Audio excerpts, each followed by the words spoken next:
Faut-il instaurer un revenu minimum universel pour tous, cette allocation de base qui remplacerait toutes les aides pour ceux qui ne travaillent pas et qui s'ajouterait au salaire pour ceux qui y travaillent, est une idée ancienne? Eh bien, la Finlande veut passer à l'acte. Ce serait une première. Envoyés spéciaux Amaury Guibert, Brice Boussoir.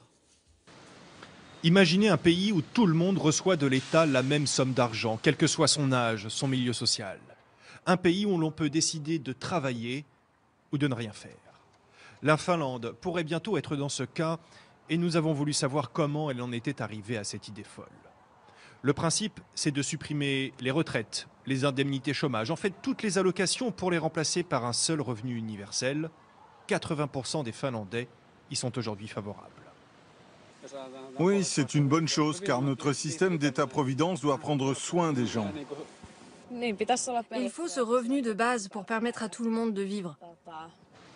Et quel doit en être le montant? 400 €, 750, soit le minimum vieillesse, ou carrément 1000 € comme le pensent certains économistes?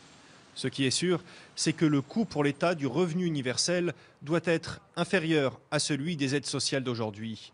Mais l'essentiel des économies se fera sur la bureaucratie. Avec une seule allocation à gérer, il faudra moins de fonctionnaires. Pour le parti au pouvoir de centre-droit, c'est l'un des principaux avantages du revenu universel. Mais selon cette responsable, la réflexion doit être plus large. Son constat est simple, l'État-providence à la finlandaise ne marche plus, il faut tenter autre chose. On a été l'un des meilleurs pays au monde dans beaucoup de domaines. Mais c'est fini, car notre situation économique empire. On doit trouver de nouveaux moyens pour aider la population. Nous ne voulons pas faire de différence entre les gens. Pourquoi certains sont pauvres? On veut donner la même somme d'argent pour tout le monde. Le revenu universel va-t-il vraiment changer la vie des Finlandais, notamment de ceux touchés de plein fouet par le chômage? Nous nous sommes rendus à Salo, une ville sinistrée. 20% des habitants sont sans emploi, surtout des jeunes, comme eux. Et toucher un revenu fixe tous les mois, sans condition, cela en séduit certains.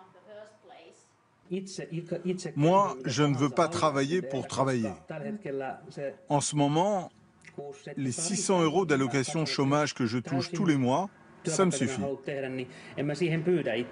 Pour les autres, ce revenu universel, ce n'est pas un bon signal. Ça va rendre les gens plus passifs. Est-ce que tu vas vraiment chercher un travail si tu touches assez d'argent?